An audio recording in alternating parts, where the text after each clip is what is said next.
Assalamualaikum warahmatullahi wabarakatuh.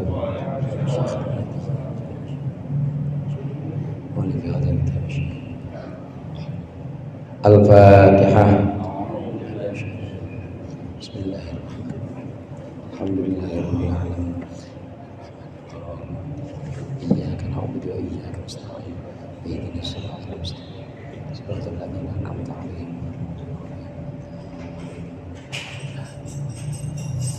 Bismillahirrahmanirrahim. Alhamdulil mu'allimit tullabi wa musahhilil khairi liman yata'allam. Wassalatu wassalamu 'alan nabi wa alihi wa sahbihi jayudamu. Ya Rabbana kaffir 'anna dzunubana wa walidina wa liman huwa muslim. Nad'uka Allahumma ilman nafi'an min yawmina ilal hisabi yaqum. Amin amin amin wa ya fattahu. Amin amin amin wa ya alimu. Bismillah, alhamdulillah, wassalatu wassalamu ala sayyidina Muhammadir Rasulillah wa ala alihi wa ashabihi wa man tabi'a huda wa la hawla wa la quwwata illa billah. Amma ba'du. Segenap para hujjaj, para ustaz, para sesepuh jamaah Masjidil Abrar yang dimuliakan oleh Allah. Alhamdulillah, malam hari ini kita berkumpul kembali untuk melanjutkan pengajian kita Tafsir Jalalain. Mudah-mudahan apa yang akan kita pelajari menjadi ilmu yang bermanfaat di dunia wal akhirah. Amin ya rabbal alamin. Di antara sifat-sifat atau keadaan-keadaan neraka itu Allah sebutkan dalam surat Fatir, walladzina kafaru lahum naru jahannamu la yuqda 'alaihim fayamutu. Orang-orang kafir yang tempatnya di neraka itu mereka tidak diberikan penyelesaian. Artinya la yuqda 'alaihim di sini enggak ada finishnya, nggak ada udahannya. Orang sudah kata Rasul. Jadi memang sifat dari neraka, sifat dari akhirat itu memang abadi. Begitu juga di dalam neraka, la yuqda 'alaihim fayamutu. Tidak ada lagi kematian di sana. Maka di neraka hidup terus. Begitu juga orang-orang kafir itu di neraka juga akan hidup terus. Begitu Allah berikan siksa, kemudian merusak anggota badannya, Allah ganti dengan yang baru, terus begitu berulang-ulang. Itu diantara sifat-sifat neraka. Dalam ayat lain juga yang tentu kita sudah akrab semua, sebutkan itu la yamutu fiha wa la yahya. La yamutu fiha wa la yahya. Di sana itu tidak mati dan juga tidak hidup. Mati enggak, hidup juga enggak. Ya dibilang mati tapi masih berasa sakit, ya dibilang hidup cuma disiksa terus. Itu kondisi atau keadaan neraka yang diceritakan dalam ayat 36 surat Fatir pada pembahasan yang lalu. Nah, orang-orang kafir ini hadirin, dalam neraka mereka minta tolong, mereka mohon kepada Allah untuk bisa kembali lagi, untuk bisa ke dunia, diberikan kesempatan lagi. Di ayat berikut ini, di ayat 34, mohon maaf ayat 37, ini surat Fatir. Kemudian Allah mengisahkan tentang orang-orang kafir, orang-orang penghuni neraka. Qala Allah Ta'ala wa asdaqul qailin wa hum yastarihuna fiha rabbana akhrijna na'mal salihan ghairal ladzi kunna na'mal awalam nu'ammirkum ma yatadhakkaru fihi man tadhakkar wa ja'akumun nadhir fadhuqu fama lidh-dhalimina min nasir. Wahum, dan mereka orang-orang kafir itu yastarihuna fiha, di neraka mereka minta tolong. Maksudnya yastaghithuna bisyiddati wa'ilin, mereka minta tolong bisyiddati wa'ilin dengan teriakan yang sangat kencang. benar-benar teriak, benar-benar mohon pertolongan, minta dikeluarkan lagi dari neraka. Cuma udah nggak bisa, udah telat untuk orang-orang kafir. Yaquluna, mereka berteriak-teriak sambil berkata, Rabbana akhrijna minha, ya Tuhan kami, keluarkan kami dari sini, dari neraka ini. Na'mal solihah, kalau kami bisa keluar kami akan melakukan amal soleh. Ghairul ladzi kunna na'mal, tidak seperti amal-amal yang dulu pernah kami perbuat. Mereka minta, mereka mohon kepada Allah, ya Allah, ya Tuhan kami, keluarkan kami dari sini. Kami janji akan sholat, kami janji akan iman kepada Nabi Muhammad, kami janji akan iman kepada hari akhir.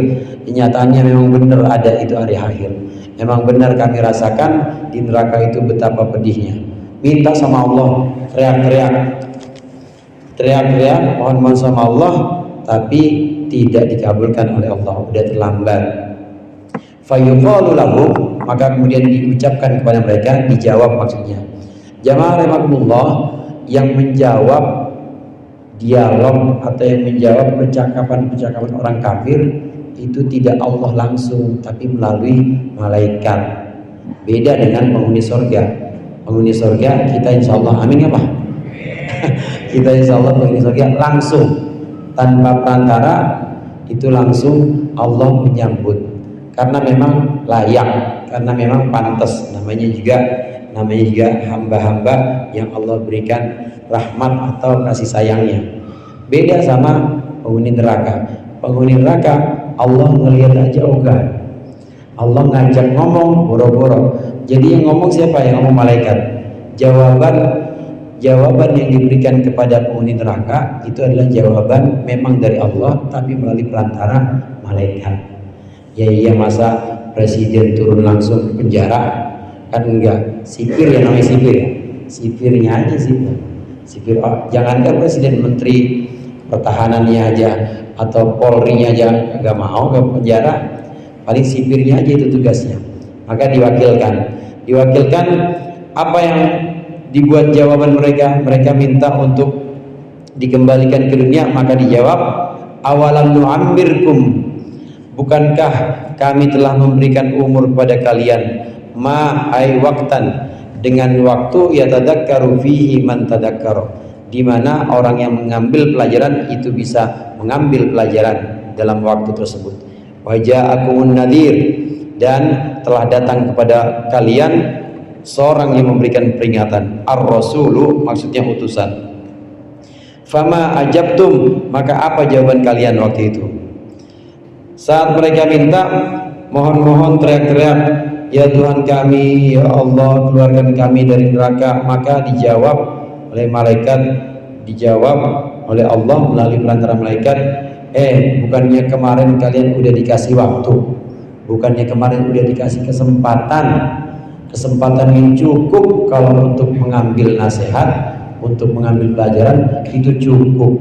Umur, taruhlah umur 27 tahun atau umur 40 tahun, itu cukup.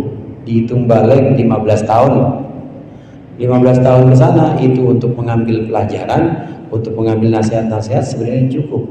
Ini untuk orang yang umurnya seperti umat akhir zaman kita nih, yang pendek-pendek. Ya orang dulu, orang kafir dulu, itu juga orang dulu lebih panjang umurnya. Apakah tidak cukup waktu yang kami berikan dulu buat mengambil pelajaran, buat mengambil nasihat? Bukankah itu sudah cukup? Ngapain sekarang baru tobat? Ngapain sekarang baru sadar dan mau minta kembali ke dunia? Dan bukankah dulu telah datang kepada kalian orang yang memberikan peringatan, yaitu rasul-rasul, nabi-nabi? Ini khitab atau pembicaraannya adalah kepada umumnya penghuni neraka, orang-orang kafir umumnya. Jadi bukan hanya untuk umat tertentu, tapi seluruhnya. Kalau bisa dibahasakan, maka malaikat di situ bilang, bukankah kalian sudah didatangi oleh Musa, wahai umat Nabi Musa? Bukankah kalian sudah didatangi oleh Isa, wahai umatnya Nabi Isa? Bukankah kalian sudah diperingatkan oleh Nuh, wahai umatnya Nabi Nuh? Jadi masing-masing umat, masing-masing itu disaksikan oleh Allah cukup umur kalian kemarin, dan juga telah datang pemberi peringatan dari kami, Rasul dari kami, seharusnya kalian bisa ambil pelajaran. Tidak dikabulkan oleh Allah, tidak dikabulkan permohonan orang-orang kafir untuk keluar dari neraka, nggak bisa. Maka fadzuqu fama lidzalimina min nasir, rasain saja, rasakan, fama lidzalimina ayil kafirina, tidak ada untuk orang-orang kafir min nasirin, satu penolong pun, yadfa'ul adzab anhum, yang bisa menyingkirkan atau menolak siksaan dari mereka. Waktu yang diberikan sudah cukup, di dunia sudah diberikan umur dan sudah ada masa untuk mengambil pelajaran, tapi orang-orang kafir tidak mau mengambil pelajaran. Jamaah rahimakumullah, biasanya orang itu tidak bisa mengambil nasihat, orang-orang kafir tidak bisa menerima hidayah, itu karena 3 hal. Yang pertama yaitu karena dia tidak menggunakan akalnya untuk berpikir tentang penciptaan alam. Dia tidak menggunakan akalnya untuk merenung, ini alam yang sedemikian besar, teratur. Kalau waktunya terbitnya matahari terbit dari timur ke barat, dari dulu itu di zaman Fir'aun, dari sebelum zaman Fir'aun begitu, dari dulu teratur. Bintang juga begitu, musim yang teratur. Ini kan pasti kalau teratur begini ada yang mengatur, betul. Ini saya masuk ke masjid, udah ada aqua disusun, sejadahnya rapi, berarti ada yang nyusun, berarti ada yang ngatur. Alam semesta yang sedemikian luas, yang sedemikian besar, kemudian ada dalam keteraturan, semuanya teratur, tertata. Pasti ada yang menata, pasti ada yang mengatur. Orang kafir nih nggak ada kesempatan buat ini, atau dia nggak mau menggunakan akalnya untuk mikir seperti ini. Maka ketika dikabarkan tentang akhirat, dikabarkan tentang pertanggungjawaban, mereka tidak masuk nasihat itu. Yang kedua, bisa jadi mereka tidak menerima petunjuk itu karena menuruti hawa nafsu. Menuruti hawa nafsu. Yang dimaksud dengan hawa nafsu di sini sama seperti binatang. Jadi yang diperturutkan itu hanya kebutuhan-kebutuhan yang sifatnya dasar, basic need, kalau orang Sunda bilang. Kebutuhan dasar itu kayak makan, minum, kawin. Itu kebutuhan yang gak jauh beda antara manusia dengan binatang. Itu aja yang diurusin. Gak pernah terpikirkan kebutuhan-kebutuhan yang lebih tinggi sifatnya. Kebutuhan yang tinggi itu apa? Ketenangan hati. Kemudian juga tentang keselamatan di sini, keselamatan hidup baik di sini dan hidup yang nanti. Ini tidak terpikirkan. Ketika mereka tidak memikirkan itu, maka nasihat-nasihat tidak bisa masuk dalam hati mereka. Yang ketiga, gengsi biasanya. Gengsi. Diajak mikir mau, diajak merenung mau, dan mencoba memenuhi kebutuhan yang lain seperti keselamatan, keabadian mau. Tapi kalau untuk jadi pengikut dia kagak mau. Jadi pengikut Muhammad, misalnya Nabi Muhammad, orang-orang kafir itu nggak mau, gengsi. Orang lebih muda, masa gue ikutin. Itu yang terjadi sebagian pada kafir Mekah. Orang-orang kafir Mekah itu sebagian tidak mau mengikuti Nabi Muhammad karena merasa kalau saya ikut ya berarti saya bukan pemimpin lagi, berarti saya dipimpin. Saya bukan imam lagi, berarti saya makmum. Ini diantara sebab kenapa orang tidak bisa menerima hidayah atau petunjuk dari Allah. Kalau sudah seperti itu, sudah di dalam neraka, maka tidak ada yang bisa dikabulkan permohonan untuk kembali ke dunia dan beramal soleh, itu tidak akan bisa.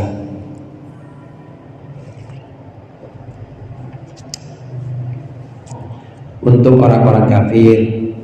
Adapun untuk orang-orang mukmin yang dalam hatinya itu masih ada keimanan, maka nanti pada batas waktu tertentu akan Allah angkat dari neraka. Itu orang mukmin.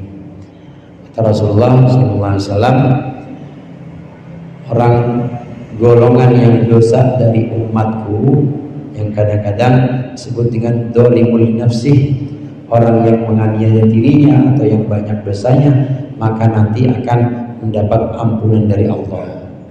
Ini orang yang masih ada kadar keimanan dalam hatinya. Innallaha alimu ghaibis samawati wal ardh. Sesungguhnya Allah alimu ghaibis samawati, mengetahui gaib atau yang samar di langit, wal ardi, dan yang samar di bumi. Innahu alimun bidzatis sudur. Sesungguhnya Allah Maha mengetahui bidzatis sudur, tentang pemilik hati, yang di dalam hati. Bima fil qulubi, maksudnya terhadap apa-apa yang ada di dalam hati. Fa ilmuhu bihi, maka pengetahuan Allah, bi ghairihi, dengan yang selain hati, dengan selain perkara yang ada dalam hati, itu aula, lebih utama, bin nadhari ila halin nasi. Ini jika dipandang pada keadaan manusia. Allah mengetahui kegaiban langit dan bumi di sini.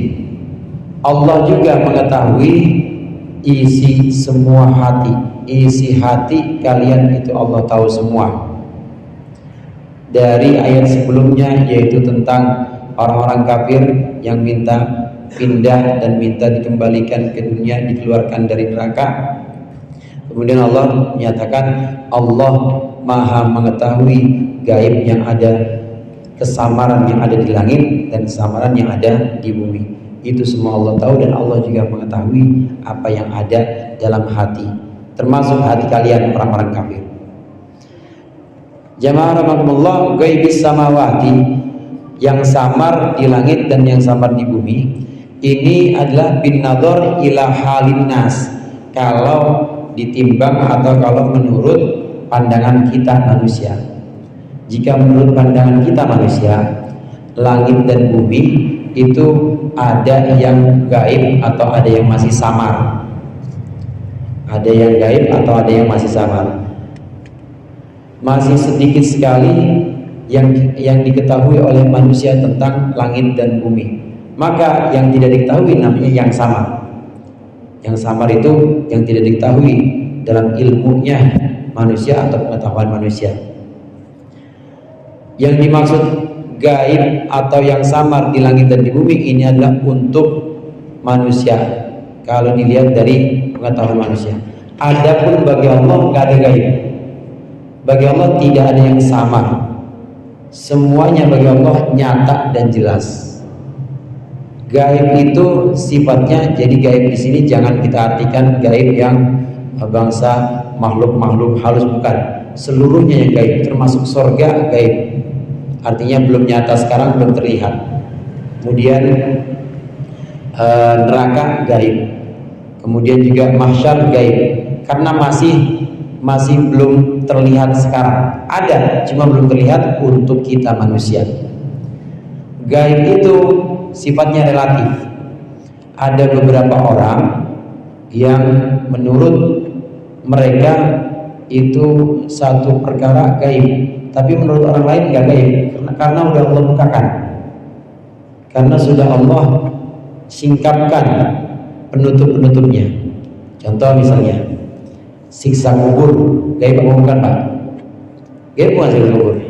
Gaib. Tapi untuk para nabi, termasuk untuk Nabi Muhammad, itu bukan gaib, karena Nabi Muhammad udah lihat. Nabi Muhammad udah lihat langsung. Surga, neraka itu menurut banyak orang itu gaib. Tapi untuk para nabi nggak gaib. Itu adalah suatu yang sifatnya sudah dilihat dan sudah langsung oleh beliau, disaksikan langsung.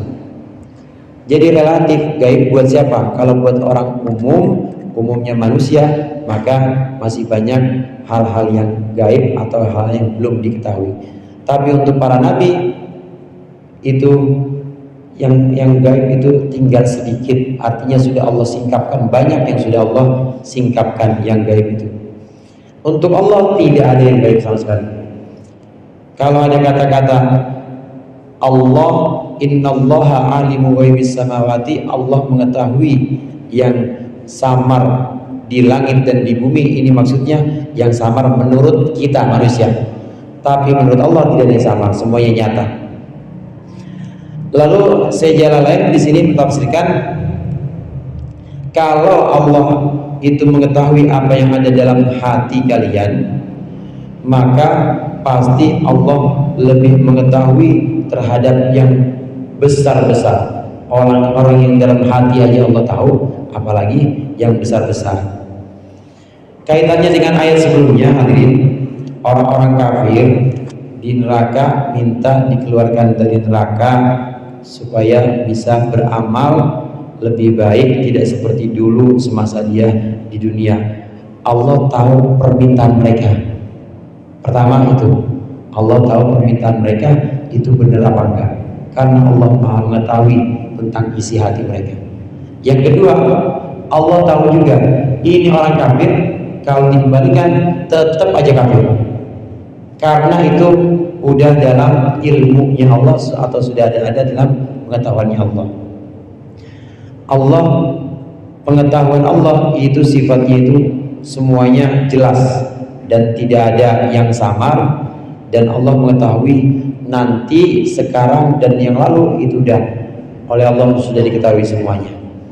Allah alimun bidatis sudur, mengetahui semua yang samar-samar termasuk yang ada dalam isi hati kita. Dalam doa itu biasanya kan disebut innaka antas samiul alim, Rabbana taqabbal doa innaka antas samiul alim. Ya Allah, terimalah doa kami. Di Al-Baqarah juga ada innaka antas samiul alim. Diakhiri dengan itu doa Nabi Ibrahim, ya Allah, kabulkanlah doaku, sesungguhnya Engkau Maha mengetahui, Maha mendengar dan Maha mengetahui. Yang pertama, mendengar. Allah Maha mendengar doa kita. Kita doa walaupun dalam hati, Allah dengar. As-Sami, Maha mendengar. Tapi jangan lupa Allah Al-Alim, Allah Maha mengetahui. Allah tahu doa kita itu buat apaan. Allah tahu doa kita itu pantas nggak buat kita, namanya Al-Alim. Allah tahu doa kita itu kira-kira cocok nggak buat kita kalau dikabulkan. Ada beberapa orang yang berdoa kemudian dalam jangka waktu yang lama nggak dikabul-kabulin sama Allah, karena Allah tahu kalau gua kabulin, kata Allah, ini kalau gua kasih besok berhenti ngaji.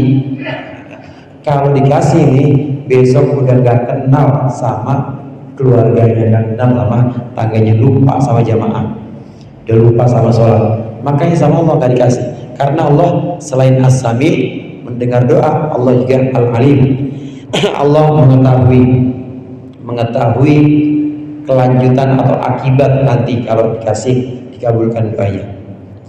Selain itu Allah juga Al-Alim, mengetahui apakah itu permintaan murni karena Allah untuk mendekatkan diri kepada Allah, atau itu hanya untuk memenuhi hawa nafsu. Inilah yang dikaitkan dengan permintaan orang-orang kafir di neraka. Allah Maha tahu, alim bidatis sudur, tahu isi hati mereka itu bohong atau tidak dalam doanya. Mereka itu Allah Maha tahu mereka nanti akan bagaimana setelah dikeluarkan dari neraka, semua Allah tahu. Huwallazi ja'alakum khalaifa fil ard.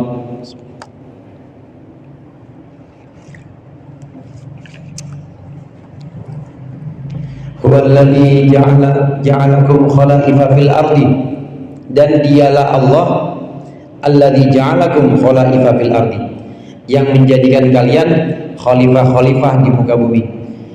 Khalaif itu jamu khalifatin, jamannya khalifah, ay yakhlufu ba'dukum ba'dhan, maksudnya menggantikan. Khalifah itu artinya pengganti, sebagian manusia menggantikan yang lain. Allah menjadikan kalian pengganti-pengganti. Faman kafara, maka siapa yang kufur, minkum dari kalian, fa alaihi kufruh, kekufurannya untuk dia, ay wabalu kufrihi, untuk dialah akibat kekufuran itu. wala yazidul kafirina kufruhum, dan tidaklah kekufuran orang-orang kafir menambahkan inda rabbihim di sisi Tuhan mereka illa maktan, kecuali murka, godoban maksudnya murkanya Allah. Wala yazidul kafirina kufruhum illa khasara, dan tidaklah kekufuran orang-orang kafir itu menambahkan kepada mereka kecuali kerugian lil akhirati, di akhirat nanti. Allah Maha tahu bahwa andai dikeluarkan dari neraka tetap mereka tidak akan iman, dan juga sudah diberikan para kesempatan. Allah sudah memberikan kesempatan untuk menjadikan setiap orang itu sebagai khalifah. Khalaif jamaknya khalifah. Hadirin jamaah rahimakumullah, khalifah itu arti aslinya adalah pengganti. Kenapa Abu Bakar disebut khalifah? Karena khalifatul Rasulillah, pengganti Rasulullah. Sayyidina Umar disebut dengan apa? Khalifati Rasulillah, pengganti dari pengganti Rasulullah. Sayyidina Umar. Sayyidina Utsman jadi gimana? Panjang lagi. Khalifati Rasulillah. Karena Sayyidina Utsman bukan menggantikan Nabi, bukan khalifahnya Nabi, tapi apa? Pengganti dari penggantinya Nabi. Terus begitu. Oleh karena itu panjang nanti jadinya. Yang dimaksud pengganti di sini pengganti Nabi. Cuma satu khalifah itu, saudara. Pengganti Nabi cuma satu. Siapa? Abu Bakar. Sayyidina Umar menyebut dirinya bukan khalifah, tapi menyebut dirinya Amirul Mukminin. Antum mukminun, kata Sayyidina Umar. Wa ana amirukum. Kalian orang-orang beriman. Wa ana amirukum, dan saya adalah orang yang ngurusin urusan kalian. Amir itu dari kata amr, urusan. Amir artinya orang yang diserahi urusan. Sayyidina Umar mulai menyebut Amirul Mukminin. Nanti berikutnya Amirul Mukminin Utsman bin Affan, Amirul Mukminin Ali bin Abi Thalib. Diubah lagi sama Bani Umayyah. Diubah jadi apa? Khalifah. Padahal khalifah itu artinya pengganti, dan kalau memang disebutkan kepada pengganti Rasulullah, paling pantas adalah Abu Bakar. Yang lainnya nggak bisa disebut khalifah. Bagaimana dengan khalifah atau khilafah yang kemarin sempat rame? Bohong itu. Itu orang nggak ngaji. Khalifah yang dimaksud di sini, aku jadikan kalian khalifah di muka bumi, itu adalah khalifah pertama untuk dirinya sendiri. Yang kedua, khalifah kalau memang diartikan khalifah sebagai pemimpin, maka dia memimpin untuk dirinya sendiri. Itu dijaga dirinya sendiri, anggota badannya, mata itu dijaga, kaki dijaga, tangan dijaga, karena dia adalah pemimpin bagi dirinya sendiri, khalifah bagi dirinya sendiri. Ini kalau dimaknai khalifah sebagaimana pemimpin. Yang kedua, kalau sudah untuk diri sendiri, untuk keluarganya, yaitu istri dan anak-anaknya. Dijaga anaknya supaya dia sholat, supaya dia menjalankan hukum-hukum Islam atau ajaran-ajaran Islam. Istrinya juga diberikan nasihat. Itu namanya khalifah kalau maknanya memang sebagai pemimpin. Yang ketiga yaitu khalifah atau pemimpin dari anak buahnya. Anak buah yang dimaksud di sini pembantu yang memang menjadi tanggungan dia. Hubungan ayat ini adalah dengan hadis Rasulullah, kullukum ra'in wa kullu ra'in mas'ulun an ra'iyatihi. Setiap kita ini adalah penggembala, bujangon. Nah, setiap bujangon itu pasti nanti akan diminta pertanggungjawaban untuk mempertanggungjawabkan apa yang dia jaga atau apa yang dia angon, apa yang dia gembalakan. Ra'iyat itu artinya yang digembalakan. Di Indonesia jadinya rakyat. Rakyat itu dari kata ra'iyat, yaitu sesuatu yang digembalakan atau sesuatu yang sedang diatur. Nah, kembali ke permasalahan khalifah ini. Khalifah yang dimaksud di sini adalah khalifah memimpin Kalau memang artinya pemimpin, yang memimpin diri sendiri, urusin itu mata, urusin itu kaki, terutama lisan, supaya nanti di akhirat itu bisa dipertanggungjawabkan. Di akhirat bisa dipertanggungjawabkan. Saya kira sabotase. Supaya bisa dipertanggungjawabkan. Karena kullu dzalika karena kullu dzalika apa itu? Innal ada kana mas'ula. Ada lagi satu lagi, seluruhnya mata, hidung, inna sam'a wal basara wal fuada kullu dzalika mas'ulan kana mas'ula. Mata, hidung, telinga itu nanti akan dimintai pertanggungjawaban. Itu khalifah kita untuk diri kita sendiri. Nah, kalau kita memimpin keluarga, ya buat keluarga kita, pimpin keluarga yang benar, kemudian suruh melaksanakan perintah Allah dan menjauhkan larangannya. Nah, satu lagi yaitu kepada anak buah kita atau khadim, istilahnya pembantu. Jadi yang dimaksud khalifah di sini memimpin untuk skala yang sifatnya itu lebih kecil, skala yang sifatnya itu bisa kita tanggung atau bisa kita menjadi tanggungan kita. Bukan khalifah yang artinya sistem politik. Tidak pernah diajarkan oleh Rasulullah tentang sistem politik yang namanya khilafah, itu nggak ada. Karena kenyataannya Sayyidina Abu Bakar itu terpilih secara pemilihan bai'at. Sayyidina Abu Bakar dipilih, yang pertama Umar yang angkat tangan. Ubayyuka ya Abu Bakrin, saya janji setia untuk mengikuti engkau wahai Abu Bakar. Yang lain pada ngikutin, itu namanya bai'at. Nah, bagaimana Umar? Umar dipilih sama siapa? Dipilih sama Abu Bakar pakai surat. Kan beda-beda jadinya. Bagaimana Utsman? Utsman dipilih melalui musyawarah, yaitu ada 9 orang yang disebut dengan ahlul halli wal aqdi. Itu dipilihnya melalui musyawarah. Dari 3 itu udah beda cara pemilihannya, dan tidak ada yang namanya keturunan. Semuanya itu dipilih dan semuanya itu orang luar, tidak turun temurun sebagaimana yang ada pada Umayyah atau Abbasiyah. Artinya sistem pemerintahan itu dalam Islam diserahkan kepada kita masing-masing. Kalau di sini demokrasi, misalnya demokrasi Pancasila, cocok ya nggak apa-apa. Yang penting ada nilai-nilai Islamnya. Kalau di tempat lain misalnya ada yang cocok kerajaan, ya nggak apa-apa, terserah. Karena itu urusan yang sifatnya untuk mengatur dunia diserahkan kepada kita masing-masing. Tidak ada yang boleh memaksakan untuk khilafah, misalnya memaksakan untuk syariat Islam, tidak boleh ada. Harus dikembalikan kepada musyawarah kita.